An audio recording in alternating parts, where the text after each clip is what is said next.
ప్రభు నామంలో మీకు అందరికి వందనాలండి. నా పేరు రూతు. ఈ రోజు మనం మాట్లాడుకోపోయే అంశం మార్కు సువార్త 16 నమ్మి బాప్తీసం పొందినవాడు రక్షింపబడును, నమ్మని వానికి శిక్ష విధింపబడునని వాక్యంలో ఉంది కదండి.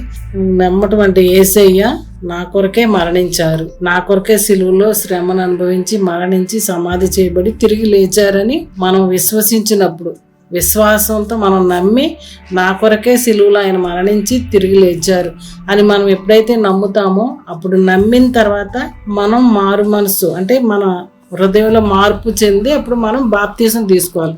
ఒట్టిగా యేసయ్యను విశ్వసించేసామంటే మనకి రక్షణ కలగదు.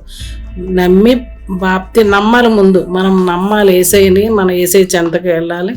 ఆయన నా నిమిత్తమే, నా రక్షణ నిమిత్తమే ఆయన సిలువలో శ్రమను అనుభవించారు, బాధను అనుభవించారు.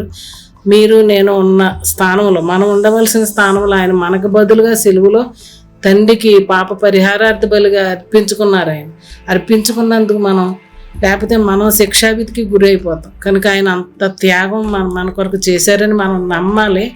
నమ్మి విశ్వసించి మనం మనసు మార్చుకుని అప్పుడు బాప్తీసం తీసుకోవాలి. బాప్తీసం అన్నది కూడా చిలకరింపు చిన్నప్పుడు ఏదో తీసుకున్నా, వేరే వేరే బాప్తీసాలు అన్నీ ఉంటున్నాయి.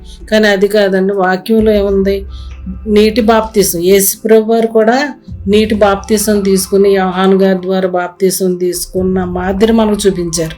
కనుక మనం ప్రజలకు ఎదురుగా మనం బాప్తీసం తీసుకుంటాం. అప్పుడే మనం ఆ బాప్తీసం తీసుకున్న తర్వాతే మనం పరిశుద్ధాత్మ దేవుడు మనలోకి వస్తారు, మనం నిత్య జీవానికి వారసులు అవుతాం.